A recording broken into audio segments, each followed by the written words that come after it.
Want to study how aliens might think? Look to the octopus. Octopuses are incredibly smart, yet the majority of their neurons exist in their arms and suckers, not in their brain. That makes them as close to alien intelligence as scientists can find on Earth. If you wanted to study how aliens might think, but you didn't have the ability to travel light years into space to find them, where would you look? For scientist Dominic Civitilli, a Ph.D. candidate in astrobiology and psychology at the University of Washington, the answer is under the sea. The octopus's long, separate evolution toward cognitive complexity makes them a very appropriate model for what intelligence might look like if it evolves on a completely different planet, he said. What makes the octopus's minds so foreign to ours is not just that they evolved intelligence in a cold, dark, underwater setting, nor that our last common ancestor was a worm some 350 million years ago, although those things certainly help. The key difference is that the majority of the cephalopod's neurons are not in a central brain. They're spread out between the arms and suckers, which do a lot of thinking on their own. It's like if our arms and fingers could process the world on their own. Civitilli calls it distributed intelligence, and it's the focus of his research at Friday Harbor Laboratories in the San Juan Islands. "This is Lisbeth," said Civitilli, taking the lid off one of the plastic tubs that fill his small research room. As he lowered his fingers to the surface of the water, a small octopus came up to meet them. "She's our giant Pacific octopus," he said. "She can grow to being well over 20 feet long if she spread her arms out."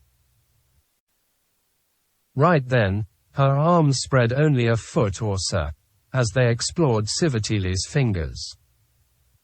But while his fingers can feel the texture and temperature of Lisbeth's arms and the pull of the suckers as they attach, Lisbeth's suckers can feel far more.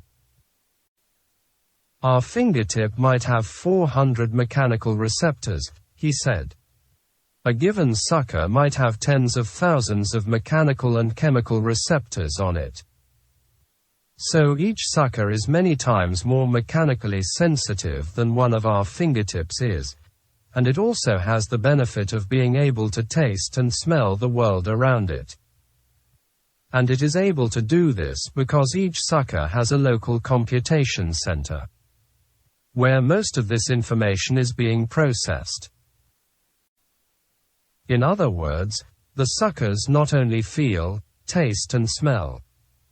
Each sucker basically has a mini-mind of its own. It's really hard to imagine how these animals are experiencing the world, Civitilli said. Their nervous system and their perceptions and sensory systems are built entirely differently from ours. While most of our neurons are in our brain, most of their neurons exist beyond their central brain in their arms and suckers. Of the roughly 500 million neurons in the octopus, fewer than 150 million are in the central brain and optic lobes. The rest are in the arms and suckers. And yet, octopuses are notoriously intelligent creatures, able to solve complex puzzles and escape many a lab setting.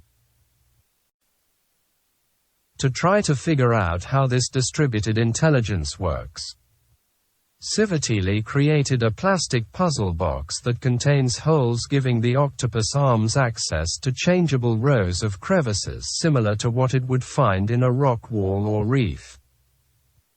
Civitilli hides a piece of shrimp in one of the crevices and attaches the box to the side of the tank, where he can film the arms as they explore the box with their suckers and then analyze their process. "There seems to be a strategy that the suckers use to coordinate," said Civitilli, And this strategy seems to rely on a recruitment mechanism. So if one sucker finds something of interest, so if it's like a clam or mussel or some kind of prey, a sucker will find that prey. And then it will tell the next sucker over, "Hey, I found something of interest." And that sucker will turn toward that prey. It's a bit like a sucker chain reaction, and the more suckers that get involved, the higher a signal they send to the brain. Civitili compared the arms and suckers to our smartphones. They process a lot of code in the background and only show the brain the stuff it wants to see. Spreading its brain out amongst its arms serves an evolutionary purpose. Unlike humans and other simple vertebrates, which can only move our arms and legs in a couple of directions, an octopus can bend its 8 arms with seemingly infinite freedom. Add the fact that they mostly hunt at night when they can't see. And that's a lot of information for the brain to process all at once. What the brain will do is send out a very generalized command to multiple arms at once and let the arms kind of figure it out from there, Civitili said. At that point, the suckers seem to be guiding a lot of the behavior. And the suckers, with all their chemoreceptors, all their mechanical receptors, are very well equipped to then find interesting objects out there in the world. And in the lab, Civitili is one of the most interesting things for them to find. If they sense me around the lab, or if they see someone around the lab, they will approach, go to the edge of their tank and just watch the interesting things that are happening, he said. It's a very uncanny feeling, being constantly watched and being constantly observed. You never really feel like you're alone in that lab. Their curiosity is one of the first things that fascinated Civitili. It's almost as if, as he studies them, they study him back in their own way. In my time studying the octopus, I've really learned to appreciate that there are many varieties of intelligence out in the world and possibly the universe. The human mind is just one of many different varieties, Civitili said. It's not about how intelligent they are. It's about how they are intelligent.